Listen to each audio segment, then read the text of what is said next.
Hello everyone, welcome to my channel. ನಾನು doctor Shilpa Jwala. ಇವತ್ತು ಎಲ್ಲರೂ ಫೆಮಿಲಿಯರ್ ಇರೋವಂಥ ಗ್ಯಾಸ್ಟ್ರೈಟಿಸ್ ಬಗ್ಗೆ, ಅಂದರೆ ಇದು ಎಲ್ಲರಿಗೂ ಗೊತ್ತು, ಏನು ಸಿಂಪ್ಟಮ್ ಇದೆ, ಏನು ಟ್ರೀಟ್ಮೆಂಟ್ ತೊಗೋಬೇಕು ಅಂತ. ಆದರೂ ಕೂಡ ತಕ್ಷಣಕ್ಕೆ ಏನು ಮಾಡಬೇಕು ಅಂತ ಗೊತ್ತಾಗಲ್ಲ. ಇದು ಚಿಕ್ಕವರಿಂದ ಹಿಡಿದು ದೊಡ್ಡವರು, ವಯಸ್ಸಾಗಿರೋರು ಎಲ್ಲರಿಗೂ ಬರುತ್ತೆ ಇದು. ಹಾಗಾಗಿ ಇವತ್ತು ಗ್ಯಾಸ್ಟ್ರೈಟಿಸ್ ಬಗ್ಗೆ ತಿಳ್ಕೊಳ್ಳೋಣ. ಇದಕ್ಕೆ ಕನ್ನಡದಲ್ಲಿ ಆಮ್ಲಪಿತ್ತ ಅಂತ ಹೇಳ್ತಾರೆ. ಇದು ಹೊಟ್ಟೆ ಸಂಬಂಧಪಟ್ಟಿರುವಂಥ ಕಾಯಿಲೆ. ಇದು ಹೊಟ್ಟೆ ಮತ್ತು ಕರುಳು ಎರಡಕ್ಕೂ ಸಂಬಂಧಪಟ್ಟಿರೋಂಥ ಕಾಯಿಲೆ. ಜನರಲ್ಲಾಗಿ ಗ್ಯಾಸ್ಟ್ರೈಟಿಸಲ್ಲಿ ಏನು ಸಿಂಪ್ಟಮ್ಸ್ ಇರುತ್ತೆ ಅಂತ ಎಲ್ಲರಿಗೂ ಗೊತ್ತು. ಅದೇ ಹೊಟ್ಟೆ ಉಬ್ಬರ, ಗ್ಯಾಸ್ ಆಗೋದು, ಅಜೀರ್ಣತೆ ಆಗೋದು, ಎದೆ ಉರಿ ಬರೋದು, ಇನ್ನೂ ಏನೇನೋ ಇರುತ್ತೆ, ಆಯಿತಾ. ಇದೆಲ್ಲ ಸೀರಿಯಸ್ ಕಂಡೀಷನ್ ಏನಲ್ಲ. ಆದರೂ ಕೂಡ ತುಂಬ ದಿನ ಗ್ಯಾಸ್ಟ್ರಿಕ್ ಪ್ರಾಬ್ಲಮ್ನ ಸಾಲ್ವ್ ಮಾಡ್ಕೊಂಡಿಲ್ಲ ಅಂದರೆ ಬೇರೆ ಕಾಯಿಲೆಗಳಿಗೆ ದಾರಿ ಮಾಡಿಕೊಡುತ್ತೆ. ಹಾಗಾಗಿ ಕೆಲವೊಂದು ಮನೆ ಮೆಡಿಸಿನ್ಸ್ನ ಮಾಡಿಕೊಂಡು ಈ ಗ್ಯಾಸ್ಟ್ರಿಕ್ ಪ್ರಾಬ್ಲಮ್ನ ಕಂಟ್ರೋಲಲ್ಲಿ ಇಟ್ಕೋಬೇಕಾಗತ್ತೆ. ಸ್ಟಾರ್ಟಿಂಗಲ್ಲೇ ನಾನೀಗ ಮನೆ ಮದ್ದುಗಳ ಬಗ್ಗೆನೇ ಹೇಳ್ತೀನಿ, ಯಾಕಂದರೆ ತುಂಬ ಜನ ಫುಲ್ ವಿಡಿಯೋ ನೋಡೋಕ್ಕೆ ಇಷ್ಟಪಡಲ್ಲ. ಯಾರಿಗೆ ಇದ್ರ ಬಗ್ಗೆ ತಿಳ್ಕೊಬೇಕು ಅಂತಿದೆಯೋ ಅವರು ಫುಲ್ ವಿಡಿಯೋ ನೋಡ್ಕೋಬೋದು. ಇದರಲ್ಲಿ ನಾನು ಏನೇನು ಕವರ್ ಮಾಡ್ತೀನಿ ಅಂದರೆ, ನಿಮಗೆ ಯಾಕೆ ಗ್ಯಾಸ್ಟ್ರಿಕ್ ಆಗುತ್ತೆ, ರೀಸನ್ ಏನು ಗ್ಯಾಸ್ಟ್ರಿಕ್ ಆಗೋಕ್ಕೆ, ಅದ್ರ ಸಿಂಪ್ಟಮ್ಸ್ಗಳೇನು, ಜನರಲ್ಲಾಗಿ ಡಾಕ್ಟರ್ಸ್ ಏನು ಟ್ರೀಟ್ಮೆಂಟ್ ಕೊಡ್ತಾರೆ ಇದಕ್ಕೆ, ನಿಮ್ಮ ಡಯಟ್ ಸರಿ ಮಾಡಿಕೊಂಡ್ರೆ ಗ್ಯಾಸ್ಟ್ರಿಕ್ ಹೇಗೆ ಕಮ್ಮಿ ಆಗುತ್ತೆ, ಹಾಗೆ ವಿಡಿಯೋ ಲಾಸ್ಟಲ್ಲಿ ಕೆಲವೊಂದು ಜನರಲ್ಲಾಗಿ ಬರೋ ಕ್ವಶನ್ಸ್ಗೆ ಆನ್ಸರ್ ಮಾಡಿದ್ದೀನಿ. ಇದನ್ನೆಲ್ಲ ಫುಲ್ ವಿಡಿಯೋ ನೋಡಿದ್ರೆ ನಿಮಗೆ ಕ್ಲೀನಾಗಿ ತಿಳ್ಕೊಬೋದು. ಈಗ ಫಸ್ಟಿಗೆ ನಾವು ಏನು ಮೆಡಿಸಿನ್ಸ್ ಮಾಡ್ಕೋಬೋದು ಮನೆಯಲ್ಲೇ ಗ್ಯಾಸ್ಟ್ರೈಟಿಸ್ ಕಮ್ಮಿ ಮಾಡ್ಕೊಳಕ್ಕೆ ಅಥವಾ ಕಂಟ್ರೋಲಲ್ಲಿ ಇಟ್ಕೊಳಕ್ಕೆ ಅಂತ ನೋಡೋಣ. ಮೊದಲನೇದು ಜಿಂಜರ್ ಟೀ. ಅಂದರೆ ಈಗ ವಾಂತಿ ಬರೋ ಥರ ಇದ್ದರೆ, ಹೊಟ್ಟೆ ಉಬ್ಬರ ಇದ್ದರೆ, ತುಂಬ ತೇಗ್ ಬರ್ತಾ ಇದ್ದರೆ ಈ ಶುಂಠಿ ಟೀನ ಮಾಡ್ಕೋಬೋದು. ಶುಂಠಿನ ಜಜ್ಜಿಬಿಟ್ಟು ನೀರಲ್ಲಿ ಹಾಕಿ ಒಂದು ಸ್ವಲ್ಪ ಹೊತ್ತು ಕುದಿಸ್ಬಿಟ್ಟು ಅದನ್ನು ಸೋಸ್ಕೊಂಡು ಹಾಗೆ ಸ್ಟ್ರೈನ್ ಮಾಡ್ಕೊಂಡು ಕುಡಿಯೋದು. ಇದು ಜಿಂಜರ್ ಟೀ. ಇದನ್ನು ಮಾಡಿದಾಗ ಸ್ವಲ್ಪ ಮಟ್ಟಿಗೆ ನಿಮಗೆ ಆರಾಮ್ ಅನಿಸುತ್ತೆ. ಎರಡನೇದು ಪುದೀನ ಎಲೆಗಳು. ಈ ಪುದೀನ ಎಲೆಗಳನ್ನ ನೀರಲ್ಲಿ ಹಾಕಿ ಒಂದು 45 ಮಿನಿಟ್ಸ್ ನೀರಲ್ಲಿ ಹಾಗೆ ಬಿಟ್ಬಿಡಬೇಕು. ಅದಾದಮೇಲೆ ಆ ನೀರನ್ನ ಪುದೀನ ಎಲೆ ಜೊತೆಗಾರು ಕುಡಿಬೋದು, ಇಲ್ಲ ಸೋಸ್ಕೊಂಡಾರು ಕುಡಿಬೋದು. ಈ ಥರ ಕುಡಿದ್ರೆ ಹೊಟ್ಟೆ ಉಬ್ರಿಸ್ಕೊಂಡಿರುತ್ತಲ್ಲ ಅದು, ಆಮೇಲೆ ಗ್ಯಾಸ್ ತುಂಬ ಪಾಸ್ ಆಗ್ತಿರುತ್ತಲ್ಲ ಅದೆಲ್ಲ ಕಮ್ಮಿ ಆಗ್ತಾ ಹೋಗುತ್ತೆ. ಮೂರನೇ home medicine apple cider vinegar ಅಂತ. ಇದನ್ನು ಊಟಕ್ಕಿಂತ ಒಂದು ಅರ್ಧ ಗಂಟೆ ಮೊದಲು ತೊಗೋಬೇಕು. ಹೇಗೆ ತೊಗೊಳೋದು? ಆ್ಯಪಲ್ ಸೈಡರ್ ವಿನೆಗರ್ನ 1 ಸ್ಪೂನ್ ತೊಗೊಂಡು ಅದನ್ನು 1 ಲೋಟ ಬೆಚ್ಚಗಿರೋ ನೀರಿನಲ್ಲಿ ಮಿಕ್ಸ್ ಮಾಡಿ ಒಂದು ಅರ್ಧ ಗಂಟೆ ಊಟಕ್ಕಿಂತ ಮೊದಲು ತೊಗೊಂಡ್ರೆ ಇದರಲ್ಲಿ ಅಜೀರ್ಣ ಆಗೋದು, ಅಂದರೆ ಡೈಜೆಷನ್ ಆಗ್ತಾ ಇರಲ್ವಲ್ಲ ಊಟ ಮಾಡಿದ್ರೆ, ಅಂಥವ್ರಿಗೆ ಇದೆಲ್ಲ ಹೆಲ್ಪ್ ಮಾಡುತ್ತೆ. ಆಮೇಲೆ ಬಾಯಲ್ಲಿ ಹುಳಿ ನೀರು ಬರೋದು ಇದನ್ನೆಲ್ಲ ಕಮ್ಮಿ ಮಾಡುತ್ತೆ. 4ನೇ ಮನೆ ಮದ್ದು ಅಡುಗೆ ಸೋಡಾ. ಇದನ್ನು ಹೇಗೆ ಉಪಯೋಗಿಸೋದು? 1 ಲೋಟ ನೀರಿಗೆ 1 ಟೀ ಸ್ಪೂನ್ ಅಡುಗೆ ಸೋಡಾನ ಮಿಕ್ಸ್ ಮಾಡಬೇಕು. ಈ ನೀರನ್ನ ಕುಡಿಯೋದ್ರಿಂದ ಇದು ತಕ್ಷಣಕ್ಕೆ ಆ್ಯಂಟಾಸಿಡ್ ಆಗಿ ಕೆಲಸ ಮಾಡುತ್ತೆ. ಅಂದರೆ ನಿಮಗೆ ಎದೆ ಉರಿ ಇದ್ದರೆ, ಹುಳಿ ತೇಗ್ ಬರ್ತಾಯಿದ್ರೆ ಇದು ತಕ್ಷಣಕ್ಕೆ ಕಮ್ಮಿ ಮಾಡುತ್ತೆ. 5ನೇ ಮನೆ ಮದ್ದು ಫೆನಲ್ ಸೀಡ್ಸ್, ಅಂದರೆ ಸೋಂಪು ಕಾಳುಗಳು. ಈ ಸೋಂಪು ಕಾಳನ್ನ ಅಗಿಯೋದ್ರಿಂದ ಕೂಡ ನಿಮಗೆ ಸ್ವಲ್ಪ ಮಟ್ಟಿಗೆ ಗ್ಯಾಸ್ಟ್ರಿಕ್ ಕಂಟ್ರೋಲಿಗೆ ಬರುತ್ತೆ. ಇಲ್ಲ CCF ಅಂತ, ನಾನೀಗ ಆಲ್ರೆಡಿ ಇದನ್ನು ವಿಡಿಯೋ ಮಾಡಿ ಹಾಕಿದ್ದೀನಿ, ಅದರ ಲಿಂಕ್ ಶೇರ್ ಮಾಡಿರ್ತೀನಿ, ನೋಡ್ಕೋಬೋದು. ಅದನ್ನು ಕೊತ್ತಂಬರಿ ಬೀಜ, ಜೀರಿಗೆ ಹಾಗೆ ಸೋಂಪು ಈ 3ನ್ನ ನೀರಲ್ಲಿ ಹಾಕಿ ಚೆನ್ನಾಗಿ ಕುದಿಸ್ಬಿಟ್ಟು ಅದನ್ನು ಸೋಸ್ಕೊಂಡು ಕುಡಿಯೋದು. ಅದು ಕೂಡ ಇಂಡೈಜೆಷನ್ನ ಕಮ್ಮಿ ಮಾಡುತ್ತೆ, ಗ್ಯಾಸ್ಟ್ರಿಕ್ ಆಗೋದನ್ನು ಸ್ವಲ್ಪ ಮಟ್ಟಿಗೆ ಕಮ್ಮಿ ಮಾಡುತ್ತೆ.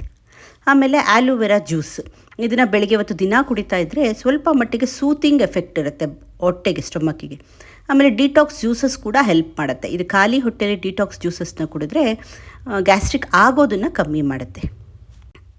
ಕೆಲವೊಂದು ಹಣ್ಣುಗಳು ಕೂಡ ಗ್ಯಾಸ್ಟ್ರಿಕ್ ಆಗೋದನ್ನು ಕಮ್ಮಿ ಮಾಡುತ್ತೆ. ಎಕ್ಸಾಂಪಲ್ಲು ಬಾಳೆಹಣ್ಣು. ಇದನ್ನು ಮೊಸರನ್ನು ತಿಂದಾದಮೇಲೆ ಬಾಳೆಹಣ್ಣು ತೊಗೊಂಡ್ರೆ ಅದರದ್ದು ಸ್ಪೆಷಲ್ ಎಫೆಕ್ಟಾಗಿ ನಿಮಗೆ ಗ್ಯಾಸ್ಟ್ರೈಟಿಸ್ ಬೇಗ ರಿಡ್ಯೂಸ್ ಆಗುತ್ತೆ. ಆಮೇಲೆ ಫೈಬರ್ ರಿಚ್ ಇರೋ ಆಹಾರ ತೊಗೋಬೇಕು. ಸ್ವಲ್ಪ ಆಹಾರನೇ ಒಂದು 3-4 ಸರಿ ತಿನ್ನಬೇಕು. ಒಂದೇ ಸರಿ ಗಬ ಅಂತ ತಿನ್ನಬಾರ್ದು. ಆಮೇಲೆ ರೆಗ್ಯುಲರಾಗಿ ಎಕ್ಸಸೈಸ್ ಮಾಡಬೇಕು. ನಾವು ಸ್ಪೆಷಲಿ ಹರಿ, ವರಿ, ಕರಿ ಅಂತ ಹೇಳ್ತೀವಿ. ಈ 3ನ್ನ ಬಿಟ್ಬಿಡಬೇಕು. ಹರಿ ಅಂದರೆ ಗಬ ತಿನ್ನೋದು, ಅರ್ಜೆಂಟಾಗಿ ಓಡಬರೋದು, ಕುತ್ಕೊಂಡು ತಿನ್ನೋದು, ಆ ಥರ ಮಾಡೋದು. ವರಿ ಅಂದರೆ ಏನೋ ಯೋಚನೆ ಮಾಡ್ತಾ ಇರ್ತಾರೆ, ಆ ಯೋಚನೆನೆಲ್ಲ ಊಟದ ಮೇಲೆ ಹಾಕ್ತಾರೆ. ಆ ಯೋಚನೆ ಮಾಡ್ತಾ ತಿಂದರೆ ಅವ್ರಿಗೇನೋ ಬಾಡಿಗೆ ಸೇರೋದೇ ಇಲ್ಲ, ಆವಾಗ ಗ್ಯಾಸ್ಟ್ರಿಕ್ ಆಗೋ ಪ್ರಾಬ್ಲಮ್ ಇರುತ್ತೆ. ಇನ್ನೊಂದು ಕರಿ ಅಂದರೆ ಇದರಲ್ಲಿ 2 ಥರ ಬರುತ್ತೆ. ಒಂದು ಮಸಾಲ ಐಟಮ್ಸು, ಅಂದರೆ ಚಕ್ಕೆ, ಲವಂಗ, ಏಲಕ್ಕಿ ಇವನ್ನೆಲ್ಲ ಕಮ್ಮಿ ಮಾಡಬೇಕು.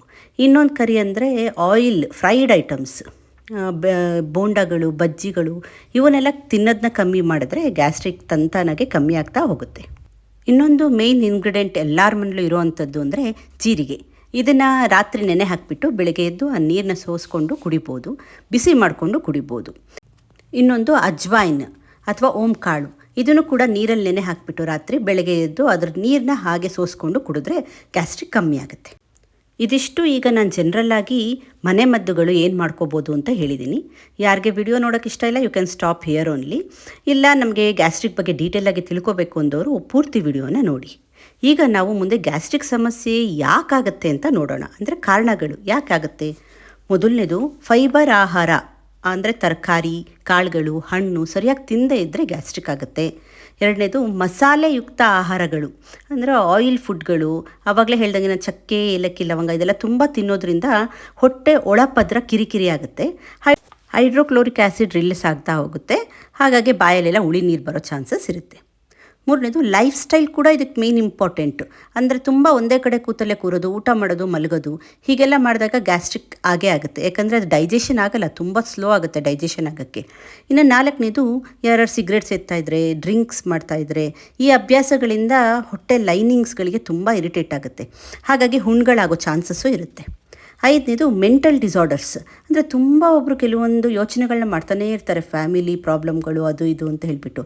ಯಾವಾಗ ಮಾನಸಿಕ ಒತ್ತಡಗಳು ಜಾಸ್ತಿ ಆಗುತ್ತೋ, ಡಿಪ್ರೆಷನ್ಸ್ ಜಾಸ್ತಿ ಆಗುತ್ತೋ ಆವಾಗ ಗ್ಯಾಸ್ಟ್ರೈಟಿಸ್ ಆಗೋ ಚಾನ್ಸಸ್ ತುಂಬ ಇರುತ್ತೆ. ಇನ್ನು ಕೆಲವೊಂದು ಮೆಡಿಕಲ್ ಕಂಡೀಷನ್ಸ್ಗಳಲ್ಲಿ, ಅಂದರೆ ತುಂಬ ಇನ್ಫೆಕ್ಷನ್ಸ್ ಆಗಿದ್ದರೆ, ಲಾಂಗ್ ಟರ್ಮ್ ಡಿಸೀಸಸ್ ಇರುತ್ತೆ ಕೆಲವರಿಗೆ, ಅದೆಲ್ಲ ಆಗಿದ್ದರೆ ಕೆಲವೊಂದು ಮೆಡಿಸಿನ್ಸ್ ಕೂಡ ಗ್ಯಾಸ್ಟ್ರಿಕ್ ಆಗೋಕ್ಕೆ ಕಾರಣ ಆಗುತ್ತೆ. ಅಂದರೆ ಲೈಕ್ ಸ್ಟೀರಾಯ್ಡ್ಸ್, ಆಸ್ಪ್ರಿನ್ಸು, ಪೇಯ್ನ್ ಕಿಲ್ಲರ್ಸು ಇದೆಲ್ಲ ತಗೊಂಡಾಗ ಗ್ಯಾಸ್ಟ್ರಿಕ್ ಆಗೋ ಚಾನ್ಸಸ್ ಇರುತ್ತೆ. ಇನ್ನು ಕೆಲವ್ರಿಗೆ ವಯೋಸಹಜ, ಅಂದರೆ ತುಂಬ ಏಜ್ ಆಗಿರುತ್ತಲ್ಲ ಅಂಥವ್ರಿಗೆ ಡೈಜೆಷನ್ ಕೆಪಾಸಿಟಿ ಇರಲ್ಲ, ಅವರು ಬೇಕು ಅಂತ ಜಾಸ್ತಿ ತಿಂತಾನೇ ಇದ್ದರೆ ಅವ್ರಿಗೆ ಡೈಜೆಷನ್ ಆಗದಲ್ಲೇ ಗ್ಯಾಸ್ಟ್ರಿಕ್ ಆಗೋ ಚಾನ್ಸಸ್ ಇರುತ್ತೆ. ಇನ್ನು ಕೆಲವ್ರಿಗೆ ಜೆನೆಟಿಕ್ಸಿಂದ ಬಂದಿರುತ್ತೆ, ಎಕ್ಸಾಂಪಲ್ IBS ಸಿಂಡ್ರೋಮು, ಆಮೇಲೆ ಗರ್ಡ್ ಅಂತ, ಅಂದರೆ ಗ್ಯಾಸ್ಟ್ರೋ ಈಸೋಫಿಜಿಯಲ್ ರಿಫ್ಲೆಕ್ಸ್ ಡಿಸೀಸ್ ಅಂತ, ಇದೆಲ್ಲ ಕಾಯಿಲೆಗಳಲ್ಲಿ ಅವ್ರ ಜೆನೆಟಿಕ್ಸ್, ಅವ್ರ ಫ್ಯಾಮಿಲಿ ಕಡೆಯಿಂದ ಅವ್ರಿಗೆ ಬಂದಿರಬಹುದು ಗ್ಯಾಸ್ಟ್ರಿಕ್.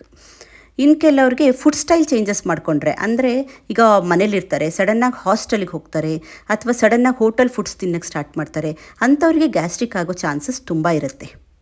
ಈಗ ನಾವು ಸಿಂಪ್ಟಮ್ಸ್ ಏನು ಅಂತ ನೋಡೋಣ. ಇದು ಆಲ್ಮೋಸ್ಟ್ ಎಲ್ಲರಿಗೂ ಗೊತ್ತು ನಿಮಗೆ, ಸ್ಟಿಲ್ ನಾನಿಲ್ಲಿ ಕವರ್ ಮಾಡೋದಕ್ಕೋಸ್ಕರ ಹೇಳ್ತಾ ಇದ್ದೀನಿ.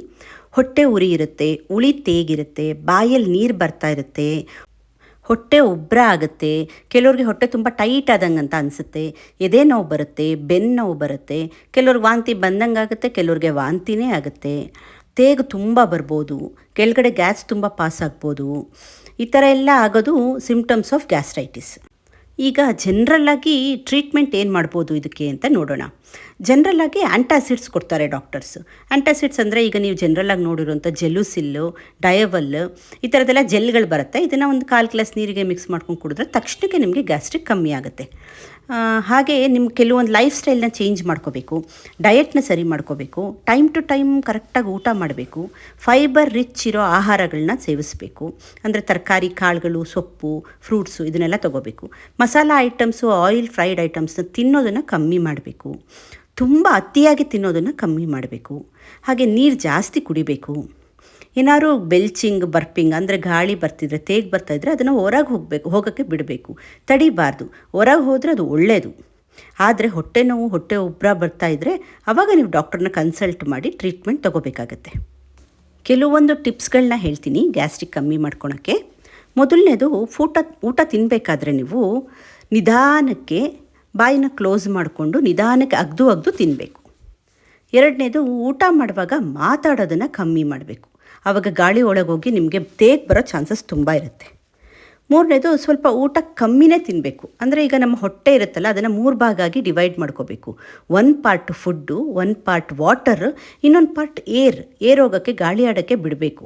ನೀವು ಹೊಟ್ಟೆ ತುಂಬ ತಿಂದ್ಬಿಟ್ಟು ಗ್ಯಾಸ್ಟ್ರಿಕ್ ಆಗಬೇಡ ಅಂದರೆ ಅದು ಆಗಲ್ಲ.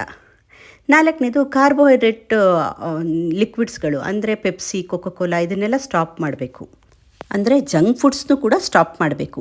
ಆಮೇಲೆ ಕೆಫೇನ್ ಕಂಟೆಂಟ್ ಇರೋವಂಥದ್ದು ಕಾಫಿ, ಟೀ ಇದೆಲ್ಲ ತುಂಬ ರೂಢಿ ಇದ್ದರೆ ನಿಮಗೆ ಊಟ ತಿಂಡಿ ಆದಮೇಲೆ ಒಂದು 2 to 3 ಸಿಪ್ಸ್ ಕುಡೀರಿ. ಆದರೆ ಖಾಲಿ ಹೊಟ್ಟೆಯಲ್ಲಿ ಬೆಳಗ್ಗೆ ಎದ್ದಾಗ ಕಾಫಿ, ಟೀ ಕುಡಿಯೋದು ಒಳ್ಳೆಯದಲ್ಲ. ಆಮೇಲೆ ಸ್ಮೋಕ್ ಮಾಡೋದು, ಡ್ರಿಂಕ್ಸ್ ಮಾಡೋದು ಇದೆಲ್ಲ ಇದ್ದರೆ ಅಭ್ಯಾಸ ಕಮ್ಮಿ ಮಾಡಿಬಿಡಿ. ರೆಗ್ಯುಲರಾಗಿ ಎಕ್ಸಸೈಸ್ ಮಾಡಿ. ತುಂಬ ಏನಲ್ಲ, ಜಸ್ಟ್ ವಾಕಿಂಗ್ ಮಾಡಿ ಬಂದರೂ ಕೂಡ ನಿಮಗೆ ಸ್ವಲ್ಪ ಡೈಜೆಷನ್ ಈಸಿಯಾಗೇ ಆಗುತ್ತೆ. ಈಗ ಯಾವಾಗ ಡಾಕ್ಟರ್ನ ನೋಡಬೇಕು ಅದನ್ನು ನೋಡೋಣ. ನೀವು ಯಾವ ಮನೆಮದ್ದು ಮಾಡಿದ್ರೂ ಕೂಡ ಗ್ಯಾಸ್ಟ್ರಿಕ್ ಕಮ್ಮಿ ಆಗ್ತಾ ಇಲ್ಲ ಅಂದರೆ, ನಿಮ್ಮ ಡೈಲಿ ಆ್ಯಕ್ಟಿವಿಟೀಸ್ಗೆ ಅದು ತುಂಬ ತೊಂದರೆ ಕೊಡ್ತಾ ಇದ್ದರೆ, ತುಂಬ ನಿಮ್ಮದು ವೆಯ್ಟ್ ಲಾಸ್ ಆಗ್ತಾಯಿದ್ರೆ, ಹಾಗೆಯೇ ಮೋಷನಲ್ಲೆಲ್ಲ ರಕ್ತ ಹೋಗ್ತಾ ಇದ್ದರೆ, ಆವಾಗ ನೀವು ತಕ್ಷಣವೇ ಡಾಕ್ಟರ್ನ ಕನ್ಸಲ್ಟ್ ಮಾಡಬೇಕು. ಈವನ್ ಬ್ಲಡ್ ವಾಮಿಟಿಂಗ್ ಆಗುತ್ತೆ ಕೆಲವರಿಗೆ, ಆವಾಗಲೂ ಕೂಡ ಡಾಕ್ಟರ್ನ ಕನ್ಸಲ್ಟ್ ಮಾಡಬೇಕು. ಈಗ ಒಂದು ಜನರಲ್ ಕ್ವೆಶನ್ಸ್ ಇದೆ, ಡೌಟ್ಸ್ ಇರುತ್ತೆ ಎಲ್ಲರಿಗೂ. ಅದಕ್ಕೆ ನಾನು ಸಾಲ್ವ್ ಮಾಡೋಕ್ಕೆ ಟ್ರೈ ಮಾಡಿದ್ದೀನಿ. ಮೊದಲನೇದು, ಗ್ಯಾಸ್ಟ್ರಿಕ್ ಡೇಂಜರಸ್ ಕಾಯಿಲೆನಾ? ಇಲ್ಲ, ಇದು ಕಾಮನ್ ಡಿಸೀಸ್. ಆದರೆ ತುಂಬ ದಿವಸಗಳು ಹಾಗೆ ಇದ್ದರೆ, ಏನು ಮಾಡಿದ್ರೂ ಕಮ್ಮಿ ಆಗಲಿಲ್ಲ ಅಂದರೆ, ಆವಾಗ ನೀವು ಡಾಕ್ಟರ್ ಕನ್ಸಲ್ಟ್ ಮಾಡಿ ಟೆಸ್ಟ್ಗಳನ್ನ ಮಾಡಿಸ್ಕೊಂಡು ಏನಾದ್ರು ಪ್ರಾಬ್ಲಮ್ ಇದ್ದರೆ ಅದನ್ನು ಟ್ರೀಟ್ಮೆಂಟ್ ತೊಗೋಬೇಕಾಗತ್ತೆ. ಅಂದರೆ ಹುಣ್ಣುಗಳೇನಾದ್ರು ಆಗಿದ್ದರೆ ಅಂಥದಕ್ಕೆಲ್ಲ ಟ್ರೀಟ್ಮೆಂಟ್ ತೊಗೋಬೇಕಾಗತ್ತೆ. ಅವಾಗ ತೊಗೊಂಡಾಗ ಇದು ಕಮ್ಮಿ ಆಗ್ತಾ ಬರುತ್ತೆ. ಎರಡನೇ ಡೌಟು, ನಿಂಬೆಹಣ್ಣು ಗ್ಯಾಸ್ಟ್ರಿಕ್ಕಿಗೆ ಒಳ್ಳೆಯದಾ? ಆ್ಯಕ್ಚುಲಿ ನಿಂಬೆಹಣ್ಣು ಅಜೀರ್ಣಕ್ಕೆ ದೊಡ್ಡ ಪರಮೌಷಧ. ಆದರೆ ಕೆಲವರಿಗೆ ಅಸಿಡಿಟಿ ಜಾಸ್ತಿ ಮಾಡುತ್ತೆ ಇದು, ಅಂದರೆ ಎದೆ ಉರಿ ಜಾಸ್ತಿ ಮಾಡುತ್ತೆ. ಸೊ ನಿಮ್ಮ ಶರೀರಕ್ಕೆ ಆಗುತ್ತಾ ಇಲ್ವಾ ಅಂತ ನೋಡಿಕೊಂಡು ನಿಂಬೆಹಣ್ಣ ತೊಗೋಬೋದು. ಬಿಸಿ ನೀರು ಗ್ಯಾಸ್ಟ್ರಿಕ್ಕಿಗೆ ಒಳ್ಳೆಯದಾ? ಹೌದು, ಬೆಚ್ಚಗಿರೋ ನೀರು ಹಾಗೂ ಬಿಸಿನೀರು ಎರಡೂ ಕೂಡ ಗ್ಯಾಸ್ಟ್ರಿಕ್ಕಿಗೆ ತುಂಬಾ ಒಳ್ಳೆಯದು. ಇನ್ನು ನೆಕ್ಸ್ಟ್ ಡೌಟು ಎಲ್ಲರಿಗೂ, ಗ್ಯಾಸ್ಟ್ರಿಕ್ ಇರೋರಿಗೆ ಬೆನ್ನೋವು ಬರುತ್ತಾ? ಹೌದು, ಗ್ಯಾಸ್ಟ್ರಿಕ್ ಇರೋರಿಗೆ ಬೆನ್ನೋವು ಬರುತ್ತೆ. ಯಾಕೆ ಅಂದರೆ ಗ್ಯಾಸ್ಟ್ರಿಕ್ ಆದಾಗ ಹೊಟ್ಟೆಯಲ್ಲಿ ಗ್ಯಾಸ್ ಕಲೆಕ್ಟ್ ಆಗುತ್ತೆ. ಇದು ಒಂದು ಕಡೆಯಿಂದ ಒಂದು ಕಡೆಗೆ ಹರಿಯೋ ಚಾನ್ಸಸ್ ಇರುತ್ತೆ. ಅದು ಬೆನ್ನಿಗೆ ಸಿಕ್ಕಾಕೊಂಡಾಗ ನಿಮಗೆ ಬೆನ್ನೋವು ಬರುತ್ತೆ. ಈವನ್ ಕೆಲವೊಂದು ಹೊಟ್ಟೆ ಹುಣ್ಣುಗಳು, ಆವಾಗ ಅಜೀರ್ಣತೆ ತುಂಬ ಆದಾಗ ಬ್ಯಾಕ್ ಪೇಯ್ನ್ ಬರುತ್ತೆ. ಇನ್ನೊಂದು ಮೇಯ್ನ್ ಕ್ವೆಶ್ಚನ್ ಎಲ್ಲರೂ ಕೇಳೋದು, ಪರ್ಮನೆಂಟಾಗಿ ಗ್ಯಾಸ್ಟ್ರಿಕ್ ಪ್ರಾಬ್ಲಮ್ನ ಹೇಗೆ ಕ್ಯೂರ್ ಮಾಡ್ಕೊಳೋದು ಅಂತ. ಪರ್ಮನೆಂಟಾಗಿ ಕ್ಯೂರ್ ಮಾಡ್ಕೋಬೇಕಂದ್ರೆ ನೀವು ಹರಿ ವರಿ ಕರಿ ಬಿಟ್ಬಿಡಬೇಕು. ಅಂದರೆ ಗಬಗಬ ತಿನ್ನೋದು, ತುಂಬ ಯೋಚನೆ ಮಾಡೋದು, ಆಮೇಲೆ ಕರ್ದಿರೋ ಐಟಮ್ಗಳು, ಮಸಾಲೆ ಐಟಮ್ಗಳು ಇಂಥದನ್ನೆಲ್ಲ ತಿನ್ನೋದನ್ನ ಬಿಟ್ಬಿಡಬೇಕು. ಬ್ಯಾಲೆನ್ಸ್ಡ್ ಡಯಟ್ನ ಊಟ ಮಾಡಬೇಕು. ಅಂದರೆ ಫೈಬರ್ ರಿಚ್ ಇರೋ ಆಹಾರನ ತಿನ್ನಬೇಕು. ರೆಗ್ಯುಲರಾಗಿ ನೀವು ಟೈಮಿಗೆ ಏನು ಟೈಮಲ್ಲಿ ತಿಂತೀರಾ ಆ ಟೈಮಲ್ಲಿ ತಿನ್ನಬೇಕು. ಆಮೇಲೆ ಯೋಗ, ಮೆಡಿಟೇಷನ್ನು, ಆಮೇಲೆ ಕೆಲವೊಂದು ಎಕ್ಸಸೈಸಸ್ಸಿಂದ ಕೂಡ ಗ್ಯಾಸ್ಟ್ರಿಕ್ ಕಂಟ್ರೋಲಿಗೆ ಬರುತ್ತೆ. ನಿಮ್ಮ ಶರೀರಕ್ಕೆ ಬೇಕಾಗಿರೋಷ್ಟು ನೀರನ್ನ ಕುಡಿದ್ರೂ ಕೂಡ ಗ್ಯಾಸ್ಟ್ರಿಕ್ ಕಮ್ಮಿ ಆಗ್ತಾ ಬರುತ್ತೆ. ಹಾಗೆ alcohol, smoking, caffeine, coffee, tea ಇವೆಲ್ಲ ರೂಢಿ ಇದ್ದವರು ಆದಷ್ಟು ಅದನ್ನು ಸ್ಟಾಪ್ ಮಾಡಿದ್ರೆ ನಿಮಗೆ ಪರ್ಮನೆಂಟಾಗಿ ಗ್ಯಾಸ್ಟ್ರಿಕ್ ಪ್ರಾಬ್ಲಮ್ಸಿಂದ ಸೊಲ್ಯೂಷನ್ ಸಿಕ್ಕುತ್ತೆ. ಈಗ ಇನ್ನೂ ಒಂದು ಕ್ವಶನ್ನು, ಬೆಳಿಗ್ಗೆ ಎದ್ದಾಗ ಬರೋ ಗ್ಯಾಸ್ಟ್ರಿಕ್ಕಿಗೆ ಏನು ಟ್ರೀಟ್ಮೆಂಟ್ ಮಾಡಬೇಕು? ಬೆಳಿಗ್ಗೆ ಎದ್ದ ತಕ್ಷಣವೇ ಎದೆಯಲ್ಲಿ ಉಳಿ ನೀರು, ಬಾಯಲ್ಲಿ ಎದೆ ಉರಿ ಇದೆಲ್ಲ ಬಂದವರು ಹರ್ಬಲ್ ಟೀಗಳನ್ನ ಯೂಸ್ ಮಾಡಿ, ಅದು ತುಂಬಾ ರಿಸಲ್ಟ್ ಸಿಕ್ಕುತ್ತೆ. ಅಂದರೆ CCF tea, jeera water, ginger tea ಈ ಥರ ನೀರುಗಳನ್ನ. ಆಮೇಲೆ ಆಲೋವೆರಾ ಜ್ಯೂಸ್ ಕುಡಿದ್ರೂ ಕೂಡ ನಿಮಗೆ ಸೂತಿಂಗ್ ಎಫೆಕ್ಟ್ ಇರುತ್ತೆ. ಆಮೇಲೆ ಏನೂ ಇಲ್ಲ ಅಂದರೆ ಅಟ್ಲೀಸ್ಟ್ ಒಂದು ಬೆಚ್ಚಗಿರೋ ನೀರಿಗೆ ಸ್ವಲ್ಪ ಬೇಕಿಂಗ್ ಸೋಡಾ ಮಿಕ್ಸ್ ಮಾಡಿಬಿಟ್ಟು ಬೆಳಗ್ಗೆ ತೊಗೊಂಡ್ರೆ ಕಮ್ಮಿ ಆಗುತ್ತೆ. ಇಲ್ಲ ಇನ್ನೂ ಒಳ್ಳೆ ಬೆಸ್ಟ್ ಮೆಡಿಸಿನ್ ಅಂದರೆ ಎಳ್ನೀರನ್ನ ಕುಡಿದ್ರೂ ಕೂಡ ಗ್ಯಾಸ್ಟ್ರಿಕ್ಕು ಕಮ್ಮಿ ಆಗ್ತಾ ಹೋಗುತ್ತೆ. ಗ್ಯಾಸ್ಟ್ರಿಕ್ ತುಂಬ ಆದಾಗ ಆಹಾರಗಳನ್ನ ಏನು ತೊಗೋಬೋದು ಅಂದರೆ ಸ್ಪೆಷಲಿ ಮೊಸರು ಅನ್ನ ಗ್ಯಾಸ್ಟ್ರಿಕ್ನ ತುಂಬಾ ಚೆನ್ನಾಗಿ ಕಮ್ಮಿ ಮಾಡುತ್ತೆ.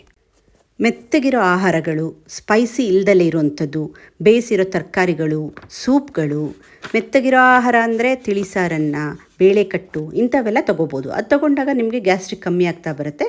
ಆಮೇಲೆ ನಿಮ್ಮದು ನಾರ್ಮಲ್ ರೂಟೀನ್ ಮಾಡ್ಬೋದು. ಈವನ್ ಬಾಳೆಹಣ್ಣು ತಿಂದರೂ ಕೂಡ ಆ ತಕ್ಷಣಕ್ಕೆ ನಿಮಗೆ ಗ್ಯಾಸ್ಟ್ರಿಕ್ ಕಮ್ಮಿ ಮಾಡುತ್ತೆ. ಲಾಸ್ಟ್ ಕ್ವಶನ್ನು, ಮೊಸರು ಅನ್ನ ಒಳ್ಳೆಯದಾ? ಹೌದು, ನನಗೆ ಆಲ್ರೆಡಿ ಹೇಳಿದ್ದೀನಿ, ಮೊಸರು ಗ್ಯಾಸ್ಟ್ರಿಕ್ಕಿಗೆ ತುಂಬಾ ಒಳ್ಳೆಯದು. ಯಾಕಂದರೆ ಅದರಲ್ಲಿ ಪ್ರೋಬಯೋಟಿಕ್ಸ್ ತುಂಬ ಇದೆ. ಇಷ್ಟು ಟಾಪಿಕ್ನ ನಾನು ಇವತ್ತು ಕವರ್ ಮಾಡಿದ್ದೀನಿ. ನಿಮಗೇನಾದ್ರು ಡೌಟ್ಸ್ ಇದ್ದರೆ, ಕ್ವಶನ್ಸ್ ಇದ್ದರೆ ನನಗೆ ಕಮೆಂಟ್ ಬಾಕ್ಸಲ್ಲಿ ಕಮೆಂಟ್ ಮಾಡಿ, ನಾನು ಅದಕ್ಕೆ ಆನ್ಸರ್ ಮಾಡೋದಕ್ಕೆ ಪ್ರಯತ್ನ ಪಡ್ತೀನಿ. ಗ್ಯಾಸ್ಟ್ರಿಕ್ ಅನ್ನೋದು ಇದು ಕಾಮನ್, ಇವನ್ ನನಗೂ ಇದೆ. ಹಾಗಂತ ಸಣ್ಣ ಪುಟ್ಟ ಗ್ಯಾಸ್ಟ್ರಿಕ್ಕಿಗೆಲ್ಲ ಮೆಡಿಸಿನ್ಸ್ ತೊಗೋಬಾರ್ದು. ಗ್ಯಾಸ್ಟ್ರಿಕ್ ಆದಾಗ ನೀವು ಈ ಥರ ಮನೆಮದ್ದುಗಳನ್ನ ಮಾಡಿಕೊಂಡ್ರೆ ತಕ್ಷಣಕ್ಕೆ ನಿಮಗೆ ಗ್ಯಾಸ್ಟ್ರಿಕ್ ಕಮ್ಮಿ ಆಗುತ್ತೆ. ಹಾಗೆ ಲೈಫ್ ಸ್ಟೈಲ್ನ ಚೇಂಜ್ ಮಾಡಿಕೊಂಡ್ರೂ ಕೂಡ ಗ್ಯಾಸ್ಟ್ರಿಕ್ ಆಗೋದನ್ನು ತಪ್ಪಿಸ್ಬೋದು. ಇದಿಷ್ಟು ಹೇಳಿ ಇವತ್ತಿನ ನನ್ನ ವಿಡಿಯೋನ ಮುಗಿಸ್ತೀನಿ. ನಿಮಗೆಲ್ಲ ನನ್ನದು ವಿಡಿಯೋ ಇಷ್ಟ ಆಗಿದ್ದರೆ ಒಂದು ಲೈಕ್ ಮಾಡಿ, ಇದನ್ನು ಯಾರಿಗೆ ತುಂಬ ಗ್ಯಾಸ್ಟ್ರಿಕ್ ಇದೆ ಅವ್ರಿಗೆ ಶೇರ್ ಮಾಡಿ. ಹಾಗೆ ನಿಮಗೇನಾದ್ರು ಡೌಟ್ಸ್ ಇದ್ದರೆ ಕಮೆಂಟ್ ಮಾಡಿ. ನನ್ನ ಚಾನೆಲ್ನ ಯಾರು ಸಬ್ಸ್ಕ್ರೈಬ್ ಮಾಡಿಲ್ಲ ಅವರು ಪ್ಲೀಸ್ ಸಬ್ಸ್ಕ್ರೈಬ್ ಮಾಡಿ. Thank you.